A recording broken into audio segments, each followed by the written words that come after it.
Okay, hi guys. This is lecture number 11. We continue our lecture with lecture number 11. In this lecture, I will talk on the vector value function. What is vector value function? So suppose that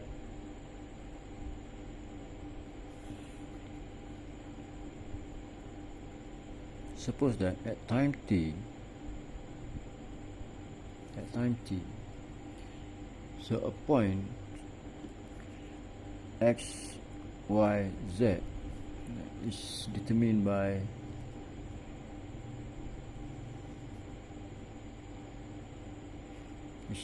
by x, ft, y, gt, and z, ht. Then the position vector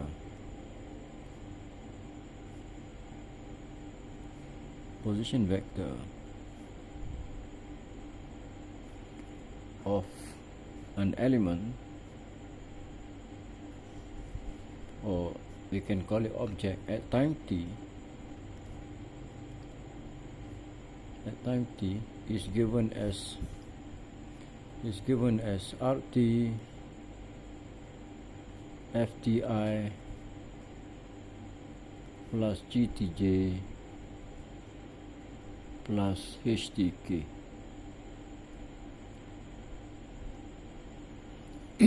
Where T between T0 and some number T, where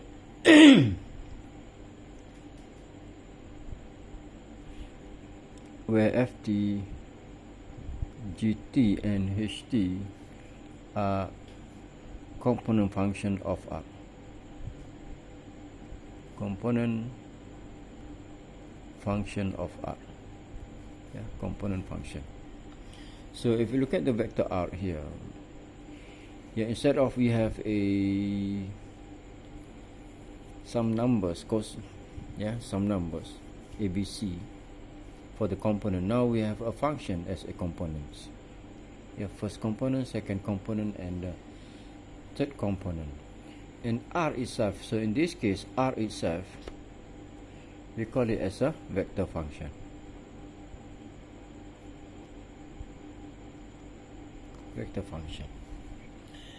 Now,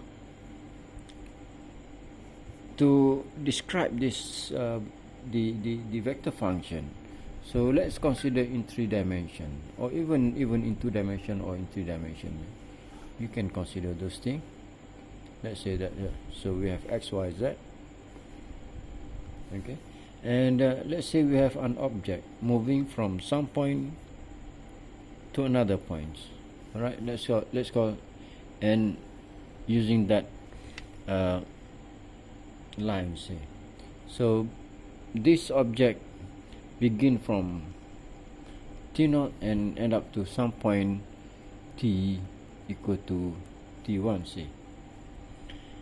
Okay, so the R as a vector function, we also say the position vector for R is given as this. So if you consider R as a position vector, so this is your R, where R in this case is a function of T. And at this particular point where T equal to T, so imagine that we have an object moving from one point T equal to 0 along that curve to T equal to T1. So along that curve, T keep on increasing and keep on increasing. Okay, so at any point T equal to T, so the position vector is described as RT, where those RT, the component of RT, is given as Ft, Gt, and Ht. So that we call it as a vector function. Let's see a simple example. A very simple example. Let's say our vector function r is given as t cubed ln 3 minus t and sub t. So the component of this vector function, the component of component function are, so this is our f, this is our g, so this is our h. So component function is given as ft is equal to t cube, gt is given to ln 3 minus t, and ht is given as sub t.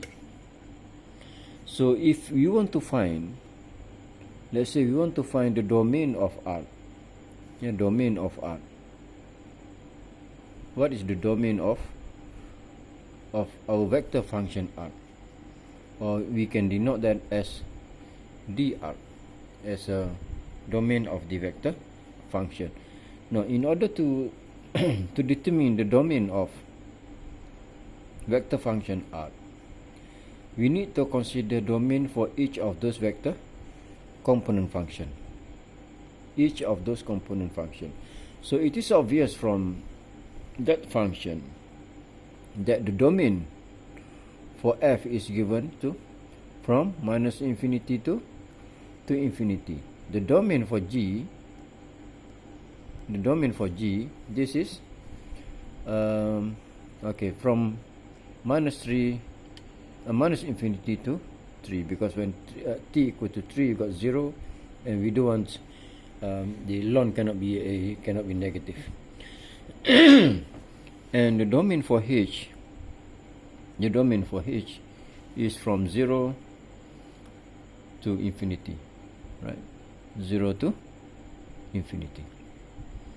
So therefore, if you draw the number line to describe those domain, so what we have is we have 0 and 3, so we have 0 and 3, okay, and for g we have for f we have minus infinity to infinity, so means all this, all right, and then for g we have from minus infinity to 3, so excluding 3, so we have from minus infinity to 3, okay, and for h we have from 0 to infinity and including 0, so we have from 0, that's include 0 to infinity then. Okay, so having done those things, to determine the domain of our vector function, we look at the intersection part, which is that part here. Okay, so the domain of R is given as, so therefore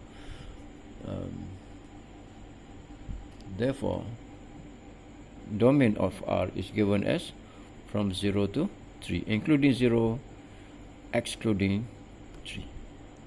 So that's the domain of, so the domain of the vector function.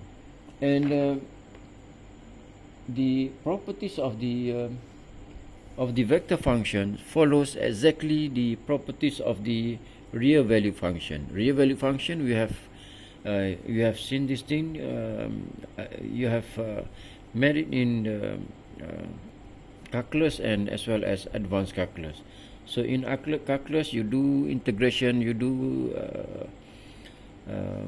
differentiation, and so on and so forth. In the advanced calculus, you do the we are talking about limit, we're talking about the continuity of a function, and so on and so forth.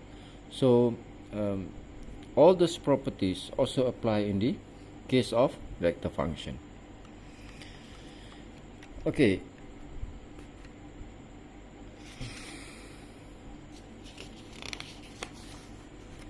so let's continue with the definition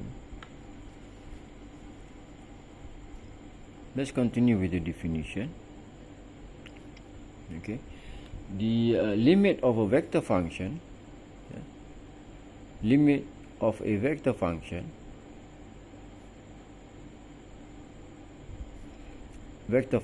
R. So if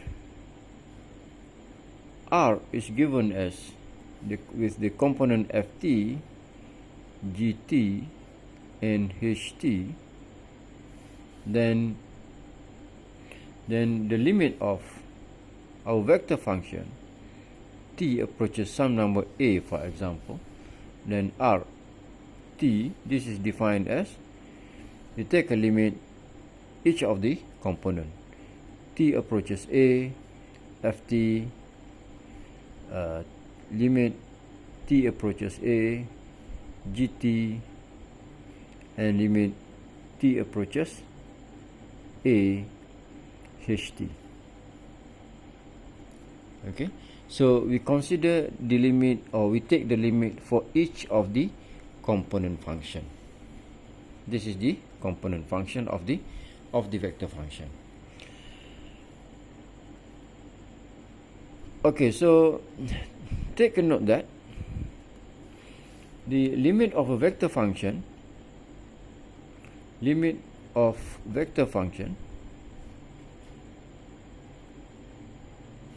obey the same rules as limit of real valued function.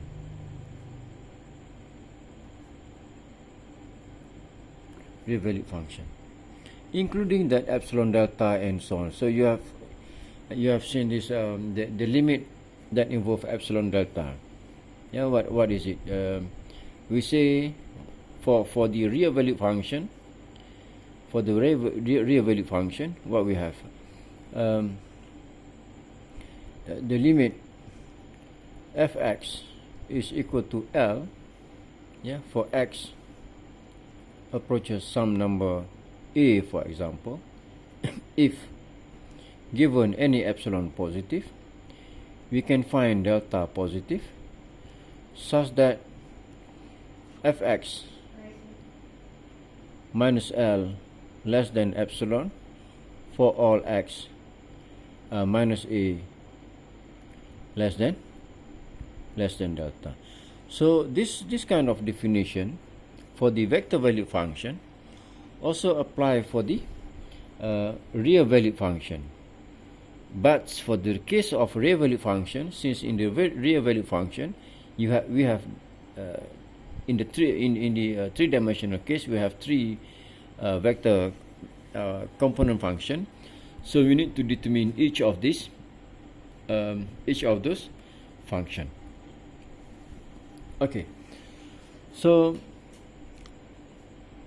let's see some of the quite simple example.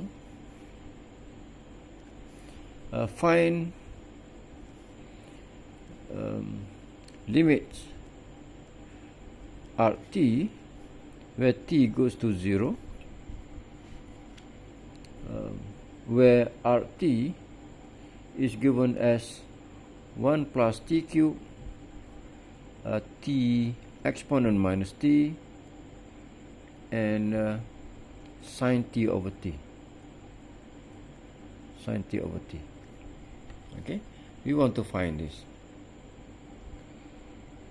So just we substitute the value where possible. So the limit of Rt, t approaches 0. So what we have here, for limit of 1 plus t cube, when t is 0, so what we left is only 1. For that, when t is 0, so the first term here that gives you 0, so the second term we have 0, the second component we have 0, and for the limit of this sine t over t, that gives you 1. Right, so you have seen this in the calculus, I think. Sine t over t, t approaches 0, that goes to 1. You can, I think you use the sandwich theorem, if I'm not mistaken. You use the sandwich theorem to find the limit for the sine t over t.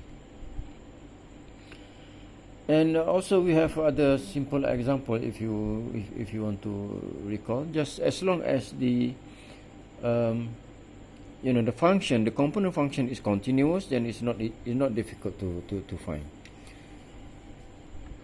Okay, let's see another definition. Okay, a vector function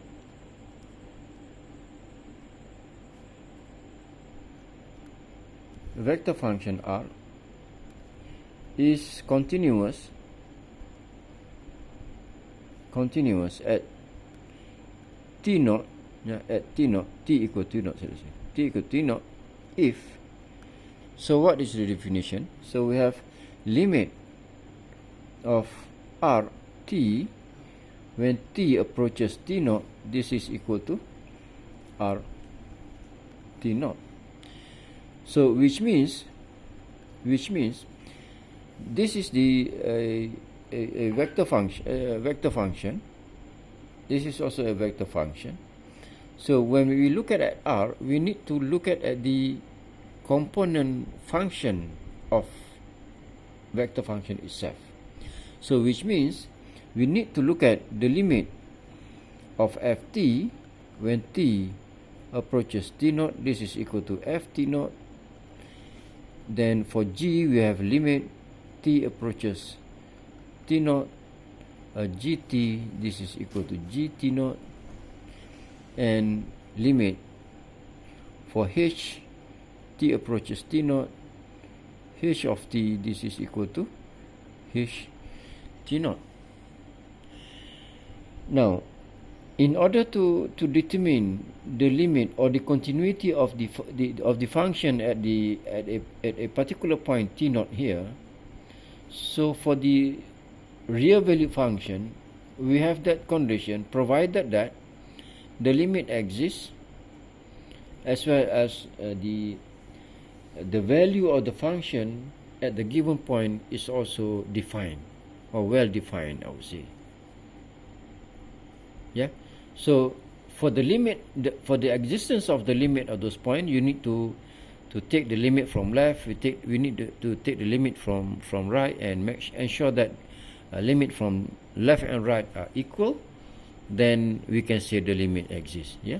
So we have the limit for this case. I just take one example here for this example. So we take a limit t approaches t naught from positive, gt equal to limit t equal to t naught from negative, gt, okay, this is equal to, so which means if left hand side, the limit from left, the limit from right exists and they are equal, so this means that the limit itself is exists. Limit t approaches t naught, gt exists. Okay, so that for the existence of the limit. So in order to determine the or to ensure the existence of the limit for the vector function, so we need to determine the component function. Yeah, the component function, which is the component of that vector. Take the limit each of those components. If all those exist, then we can say the limit for R is also exists. Okay, let me give you example for that.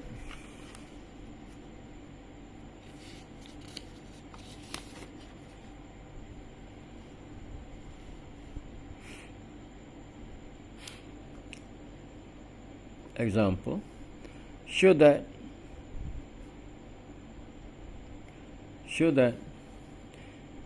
RT given as this function t squared plus 2t plus 1 exponent t and surd t. is continuous at t equal to 3. Well, it is obvious that for this kind of function, this is a continuous function. All right, the polynomial function of the two, and then for exponent function is also continuous. The surd function is also continuous, so it should continue. So what you need to show is according to our definition, that we take a limit r of t, t approaches 3.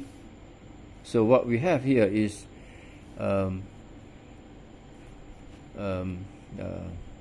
so what is it? This is 9 plus 6, 15, 16. 16, this is E3, this is 3. And if we evaluate that function at point 3, this is also equal to R3. So therefore the R is continuous. So differentiate that. This is the limit. Then differentiate. This is the limit. But this is, we evaluate the function at point t.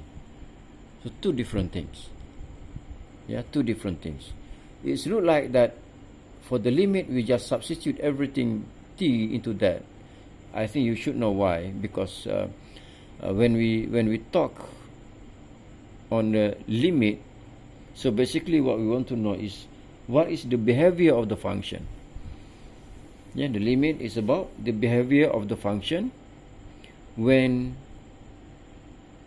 t is close enough to the t naught. So in this case, our t naught is 3.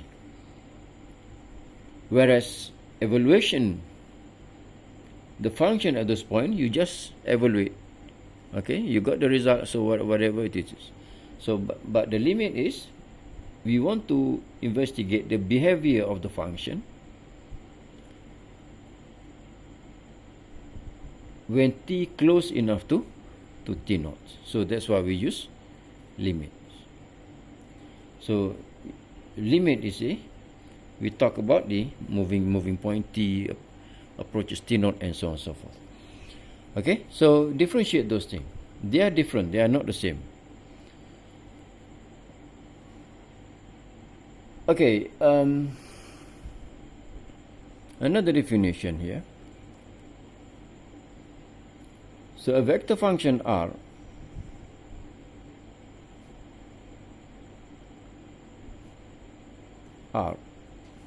is continuous if RT continuous at each point in its domain.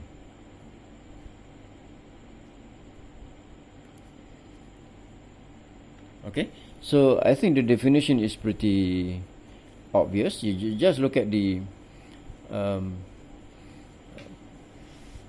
vector function RT itself. So if you consider RT vector function with component function ft, gt, and ht. Okay, so and if you consider the domain for R, let's say domain of R, let's say you have considered that's our vector function, okay, where our R is from that point to that point, so our t. So let's say here t from t naught to t1. So our t in t1, t naught, and t1. So the continuity of that function from t naught to t1, that we need to ensure that every point or the function is continuous at every point in the domain. So apply to R, so which means you also must apply to the component function as well. Okay, so for the definition of the function at any point, I think you can refer to the a real value function. Go back to your advanced calculus course. Yeah, there's that I think you learned last sem or last two sems. Okay, let's see some example, or I would say rather an exercise for you.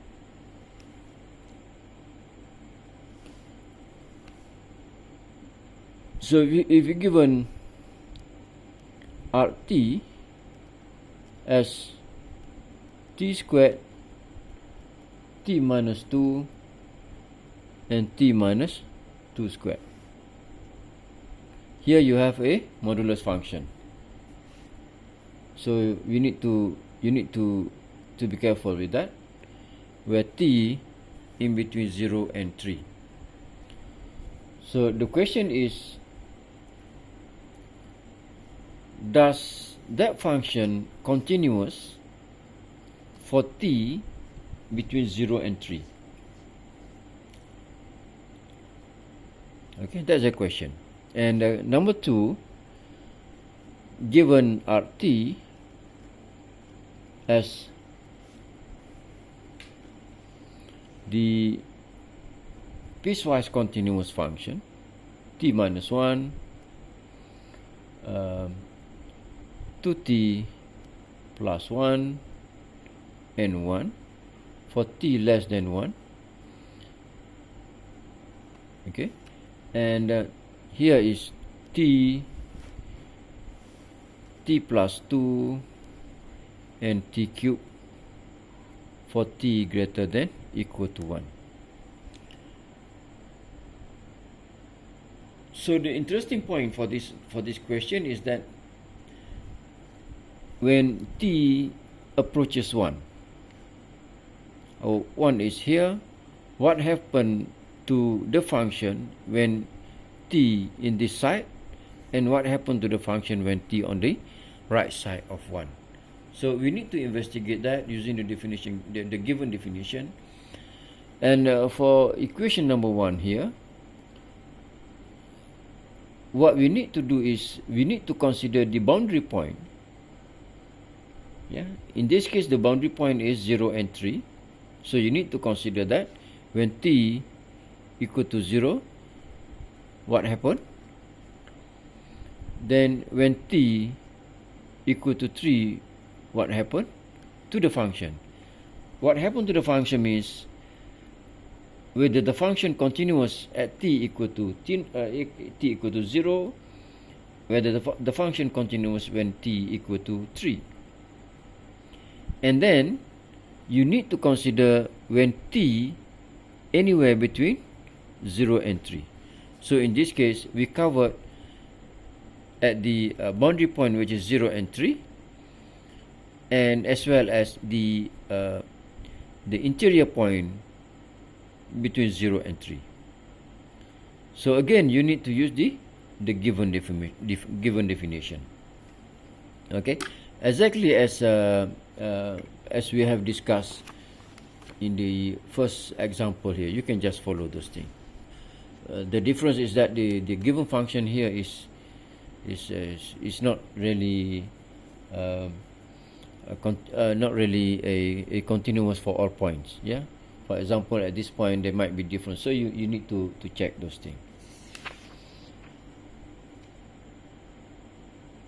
Okay, now we look at the space curve.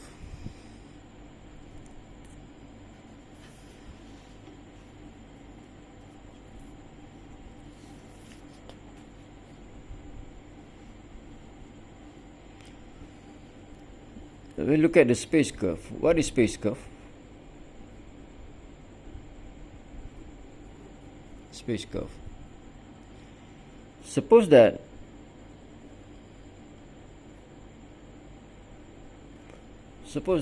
we have ft, gt, and ht are continuous function on some interval I, say there is an interval, then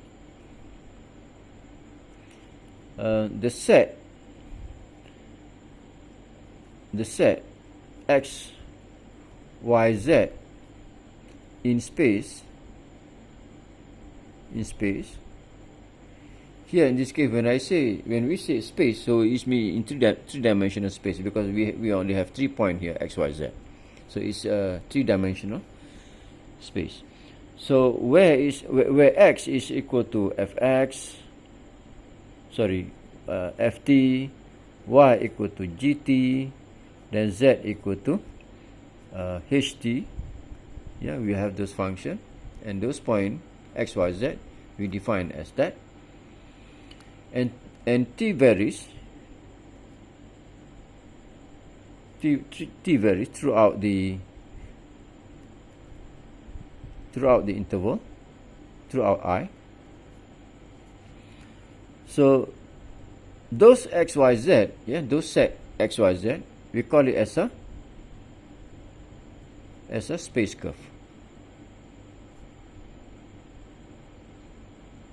We call it as a space curve.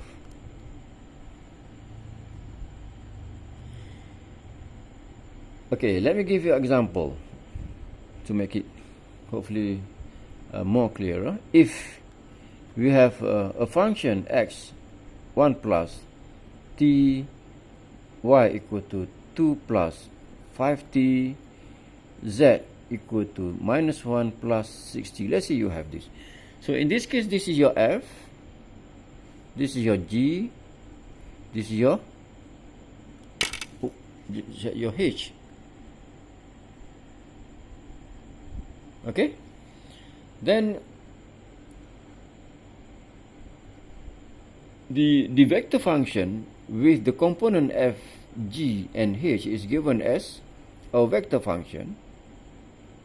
With that component, we have 1 plus t, 2 plus 5t, and minus 1 plus 6t.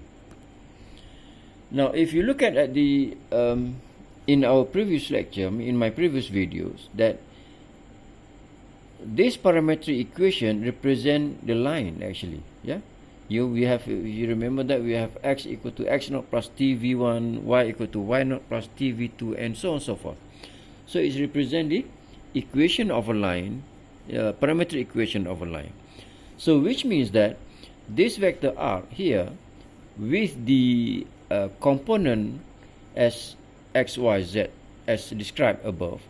So we have it is a line in 3 dimensions.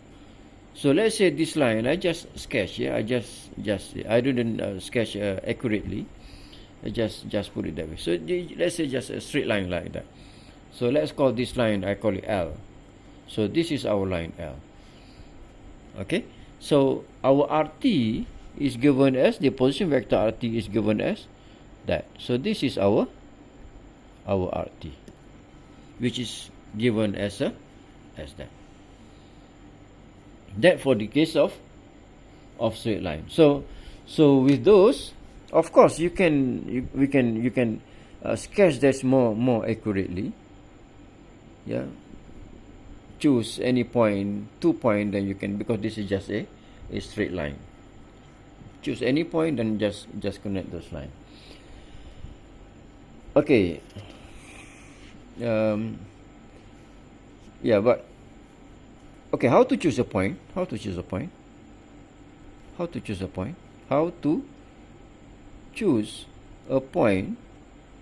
on L? That's question. If I leave as a question mark to you for you to answer, can you find? Let's take example. Find 2 points on L. Find 2 points on L. How?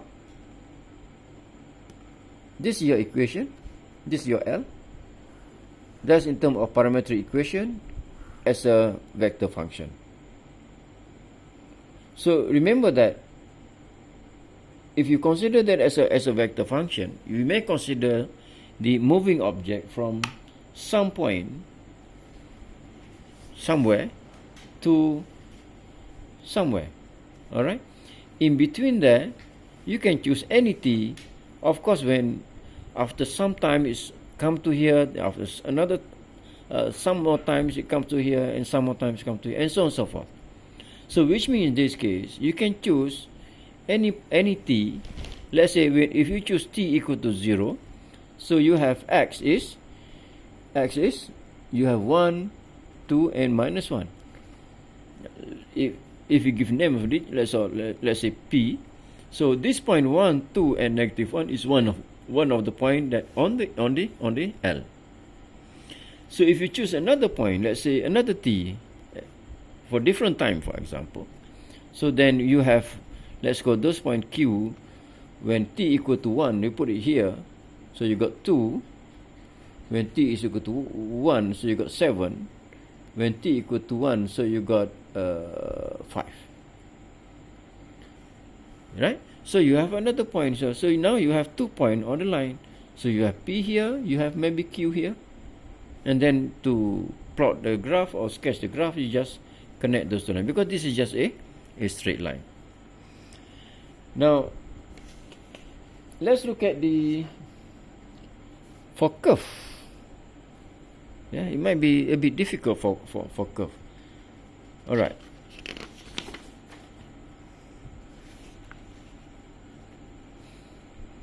Let's consider this kind of function. Rt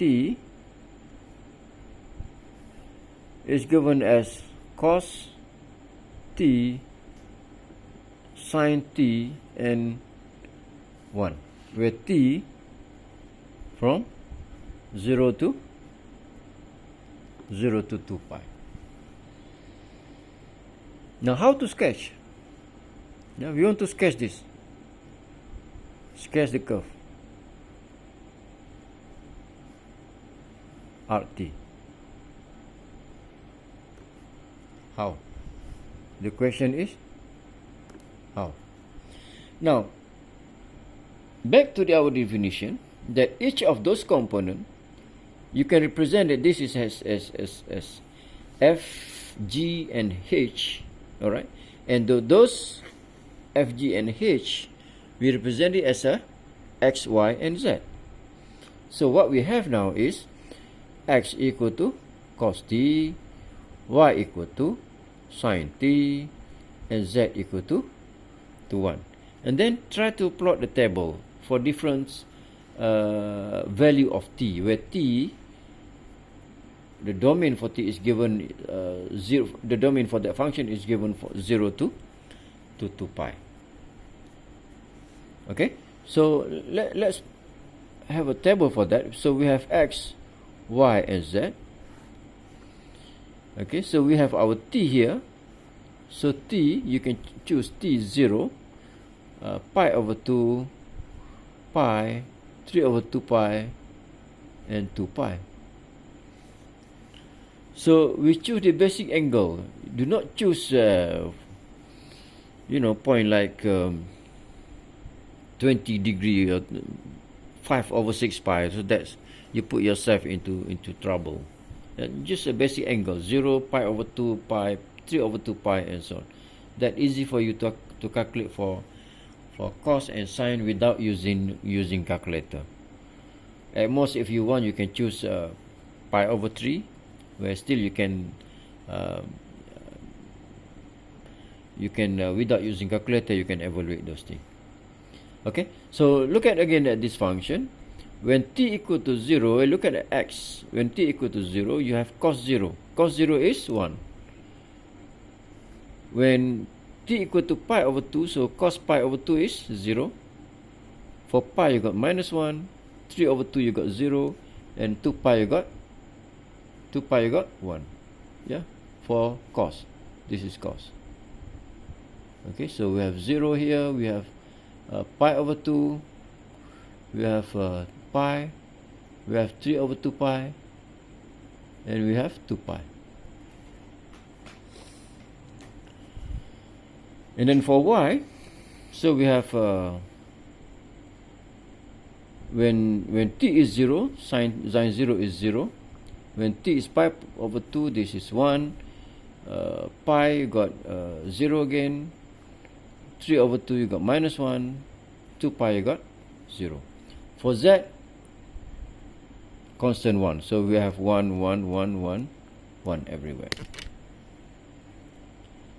Okay, so having obtained those particular point, I would say, you put it in 3 dimension, x, y, and z, x, y, and z. So in this case, our z is constant, so which means our curve is on z equal to 1. So you need to basically we raise the xy plane to z equal to 1. So 1 z1 here, so you just raise those x and y to that. So let's say we raise up to 1. Oh. Okay, that's considered straight line. Okay, then we need to look at this point here. You need to look at this point here. You need to look at this point here. You need to look at, and so on and so forth. So when t equal to 0, we have x1, y0. x1, y0, where x1, y0 is somewhere here. See? Okay, on x-axis, of course, y0, and then z equal to 1, because this is, we already raised up the xy plane to z equal to 1. And the next point is when t equal to pi over 2, so we have x0, y1. So somewhere here. Okay, and consider negative as well. So you need to consider negative. That side, you need to consider negative. That side. Oh, not nice. That side. Okay, and then for pi, we have x negative 1, y 0, x negative 1, y 0, y, where? So somewhere here, let's say. And then 3 over 2 pi, x 0, y negative 1, somewhere here. And then 2 pi, 1, 0, back to here.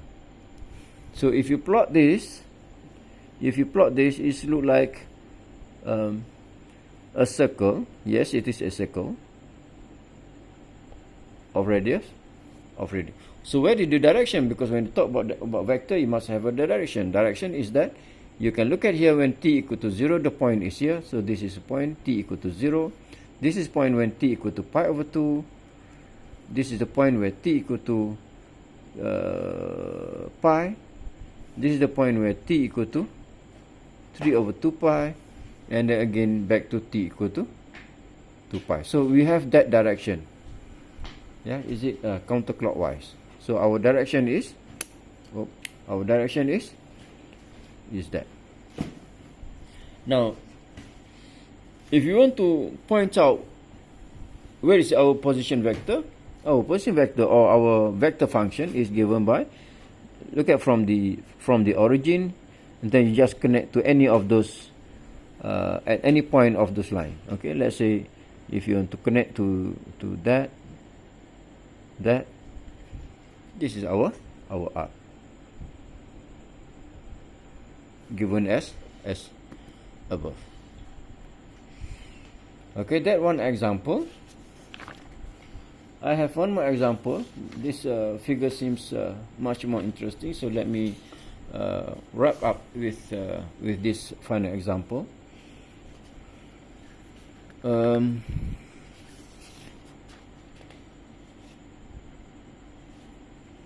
Let's say if you have another example, r is given as sin t, cos t, and t, where t from 0 to 2 pi. Again, identify the components. That is our x, that our y, that our z. So we have x equal to sin t, y equal to cos t, z equal to t.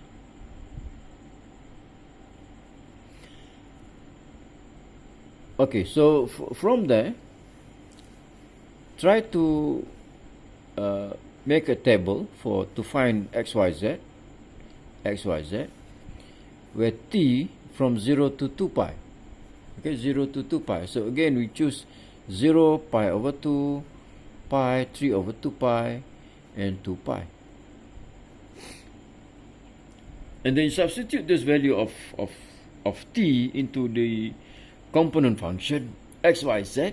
So what we have is sine t is 0, sine pi over 2 is 1, sine pi is 0, 3 over 2 minus 1, sine 2 pi again 0. For y, you have cos 0 is 0, cos pi over 2, sorry, this is 1, sorry. Cos 0 is 1, cos pi over 2 is 0, cos 3 over 2, cos pi, then this is minus 1, this is 0, this is back to 1. And pi, z equal to t, so this is our t. So we have t, pi over 2, pi, 3 over 2 pi, 2 pi. Now we sketch the curve. How to do that? Of course, first thing we need to have the axis of x, y, and z. Okay, you need to have an axis of x, y, and z. So let's say that our z, that's our y, that's our x. So let's say we have this. Okay, and then if you look at this x and y, so what you have is x squared plus y squared equal to 1. What does it mean? X squared plus y squared equal to 1. This is a circular with radius 1. Alright, circular with a circle with radius 1. So what does it mean? So again, so we need to negative as well. We need negative as well. This part we need negative as well. That, okay. So which means you use a, let's say, a dotted line first, just to sketch those on xy plane, because we don't have z there. So on xy plane. So let's say you have a circle with a very light. Okay, just that. And then use that point. Okay, if I normally when I sketch this thing, so I will continue that line at each of those intersection. Okay. Then consider that point when t equal to 0, we have x 0, y1, t 0, z 0. So 0, 1, 0. 0, 1, 0 is somewhere here. Somewhere here. So this is t equal to 0. And then the second point, pi over 2, we have 1. We have 0. So x1, y0, z is pi over 2. So z over 2, pi over 2, so we need to raise a little bit. So let's say 2 pi is here. Let's say I put 2 pi is here. Then pi is here. You don't have to use calculator for this. Just guessing. 2 pi, then pi over 2 here. 3 over 2 here. Okay. Then for this we have 1, 0 and pi over 2. This is for x and y, 1, 0. So we have those points. And then z is pi over 2. So you just draw that. So we have those points here. Okay. So this is when t equal to pi over 2. And then when t equal to pi, we have 0, minus 1, pi. So x 0, y minus 1. So on the x, y axis, this point basically here. But z is equal to pi. So basically here. Z equal to pi. So this point. So this is t equal to pi. Okay. And then when 3 over 2, so we have x minus 1, y 0, x minus 1, y 0 somewhere here. But you need to raise those points because z is 3 over 2. So 3 over 2 z. So basically we have somewhere here. And then when t equal to 2 pi, we have 0 to 1. We have 0, 1, 0, 1. 0, 1 is here. And then 2 pi. That point. So this is t equal to 2 pi. So you can see here, if you look at like a cylinder, with a radius 1. So what we do is we climb those cylinder from base to the top,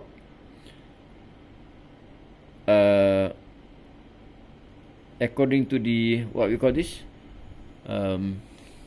clockwise. Yeah, clockwise, not anti-clockwise, counterclockwise, but clockwise. So just like that. So it goes like that, and this is at the back of the cylinder. All right, this is front of the cylinder, the other part is the back of the cylinder. So how do you describe those things? It's not easy to sketch actually. So let me just put it that way. So we have that, and then we go that line, that, and this. So it's come up like this. Okay. So this is your curve. That's your curve. You need to imagine a little bit. Just need to imagine a little bit. It's not easy to look at with the in 2 dimension with a naked eyes. It's not easy to see. So you can see it goes. This is in front of the cylinder, and they go behind the cylinder, and then raise again to that point. So this is our curve. And if you want to show the our position vector, or the vector function, this is our arc. So you can choose here. This is our arc, or you can choose here. This is also our arc. So the difference between that arc and that arc is that the point or the time t is different, but it represents the same curve.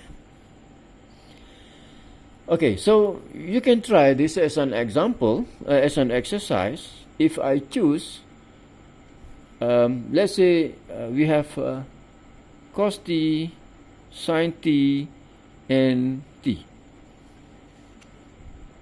This is 1, 2, or you can have, let's say, t, cos t, sin t.